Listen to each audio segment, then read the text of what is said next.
Ladies and gentlemen, welcome. You have reached the Boatrawker. It is July the 20th, 2025. I've got something I want to talk to you about today. A little story to tell you, if you will. There'll be no music involved in this, I don't think.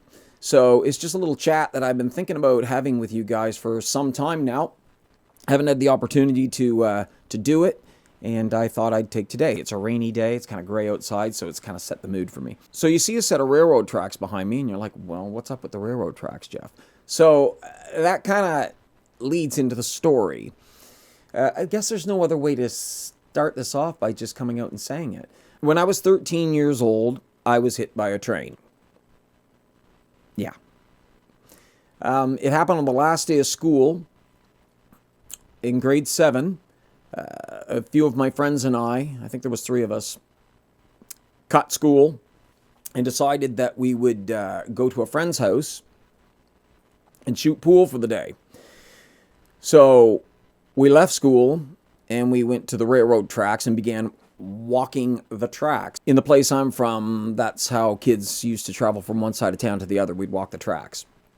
So we were walking the tracks, and after a few minutes, a train was coming, and one of the kids that was with me suggested that we hop the train and catch a ride. Now, I'd never done something like that before, but, I was a little troublemaker, so I was up for anything. And, so I foolishly said, right on, I'll be the first guy to do it. And as the train came along, I ran alongside of it. It was going pretty quick, and I grabbed the ladder. The momentum of it caused me to lose my grip, and I fell. I hit the ground, and I didn't feel any pain. It was just boom, just like white light impact. Just I felt the whole shock through my body, and I didn't know what happened. I rolled off the side of the tracks into the grass, and I still didn't know what happened. It was only when I went to push myself up from the ground that my left arm gave way, and I looked down at it, and it was just hamburger. It was, you could see right through it. It was a very, very serious injury.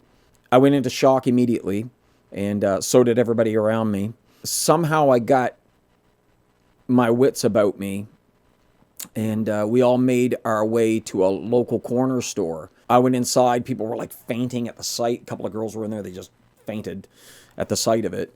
One of the girls called my mother, and she said, Jeff's been hit by a train. That's all she said to my mother. She calls her up and says, Gloria, and says, yeah, Jeff's been hit by a train. And I heard my mom like, on the phone. So I grabbed the phone from the girl, and I said, Mom. And she said, are you all right? And I said, yeah, it's just my arm. And she said, do you still have it? And I said, yeah, it's right here. It's right here.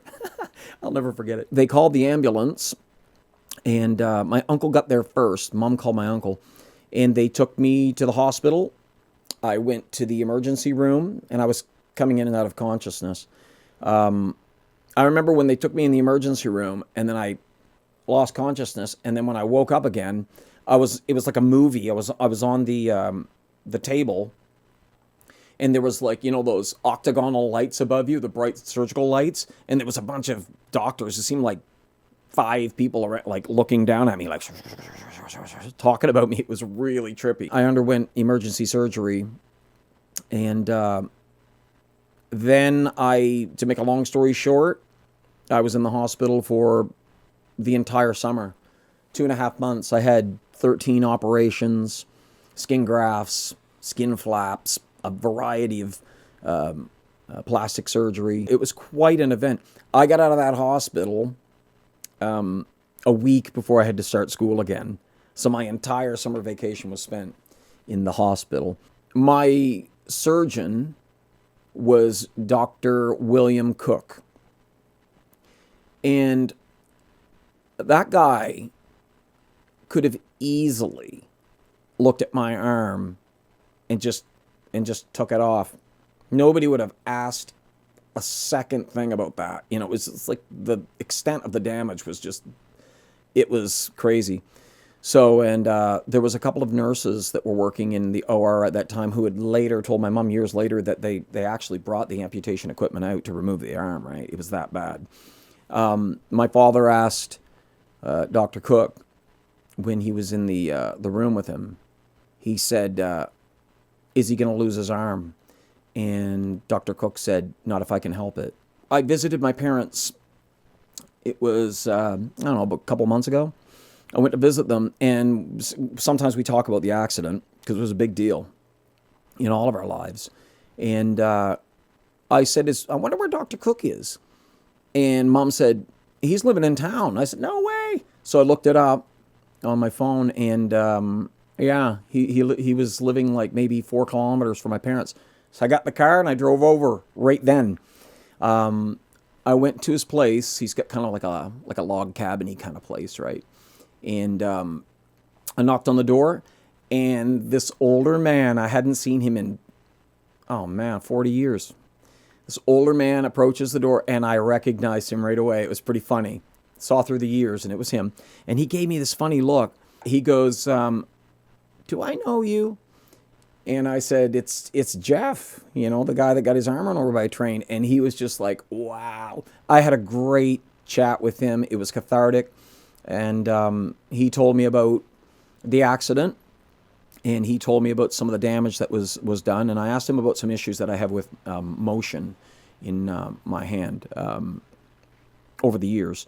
And he explained what that might be from and stuff. So that was kind of cool. I thanked him, for saving my life. And it was quite a thing. He said he's had another person reach out over the years, but not many, come out to, reach out to him to thank him. But he said he thought about me over the years a few times, and that was cool. And he gave me some updates on what he does for a living. He's involved in holistic medicine now, which is kind of an interesting thing. He had his own epiphanies in his life that made him look towards natural healing. And I was very impressed by that because, I'm kind of down with that stuff, right? But at any rate, so yeah, that was kind of a closure on that. I stopped by the school, the area where the accident happened, and not many years after the accident, the town pulled up the tracks and turned it into a walking path. These are the railroad tracks. It's paved now. 13 years old. Got the bright idea to jump on a train. Ended up getting my arm squashed. It happened right down there. Quite a thing. It's time and place, right? You never know. Like, that'll never happen to anybody now. It's a walking path.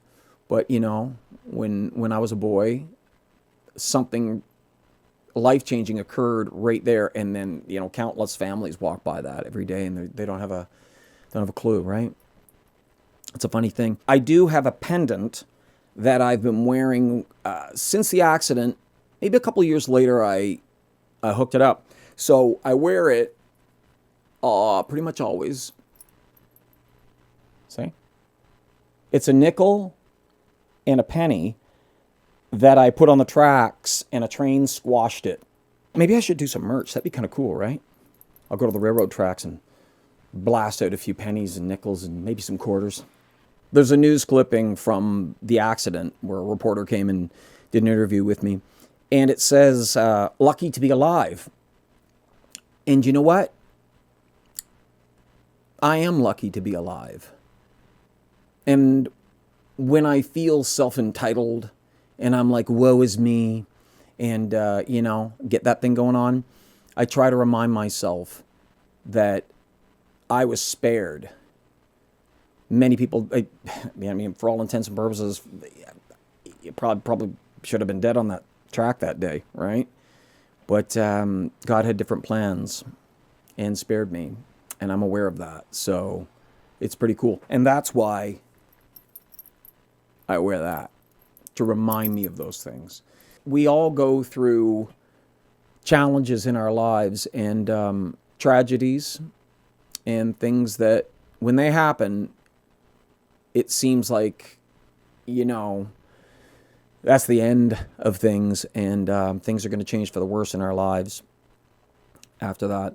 But, you you can turn your weakness and your tragedies into your greatest strength.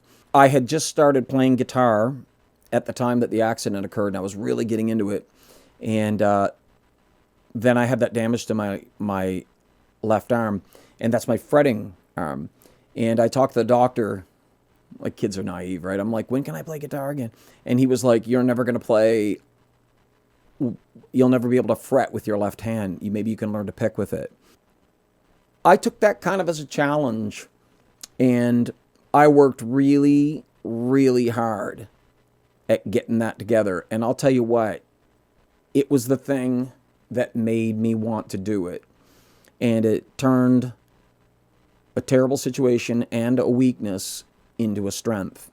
I'm not the greatest guitarist in the world, but I'm pretty solid, and I work really hard at it.